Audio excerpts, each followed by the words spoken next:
7 दिन की श्रीमद् भागवत कथा को श्रवण करके राजा परीक्षित गंगा के किनारे श्री सुखदेव जी महाराज के पास बैठ करके 7 दिन की श्रीमद् भागवत की कथा को श्रवण राजा परीक्षित, जो सम्राट राजा परीक्षित हैं, श्री सुखदेव जी महाराज राजा परीक्षित से पूछते हैं कि परीक्षित, 7 दिन की श्रीमद् भागवत की कथा को श्रवण करके किस प्रकार परमात्मा तुम्हें दर्शन दिए, किस प्रकार दिखे, परमात्मा का स्वरूप आपने कैसा दर्शन किया। राजा परीक्षित हाथ जोड़ करके श्री सुखदेव जी महाराज के करीब आकर के उन्हें चरणों को, रज को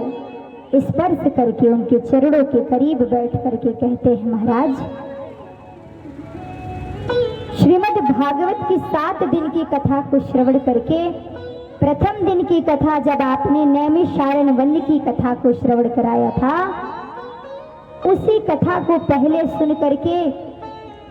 मैं ये समझ गया कि अब एक नहीं करोड़ों तक्षक नाग भी आकर मुझे डस ले तो मुझे कोई फर्क नहीं पड़ता। परमात्मा की कथा को श्रवण करके राजा परीक्षित भगवान के चरित्रों को श्रवण करके अपने हृदय में परमात्मा का स्थान दे करके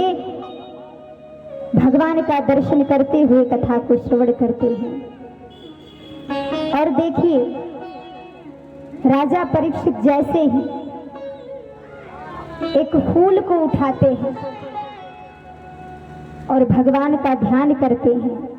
तो उस फूल में तक्षक नाग आकर के बैठ जाता है।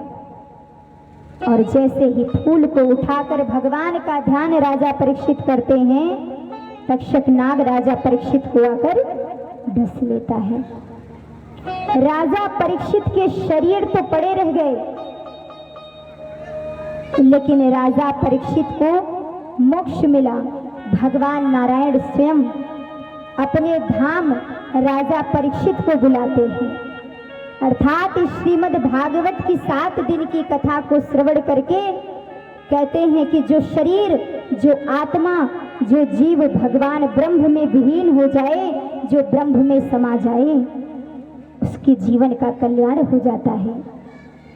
शरीर क्या है? राजा परीक्षित का शरीर तो जल के भस्म हो गया,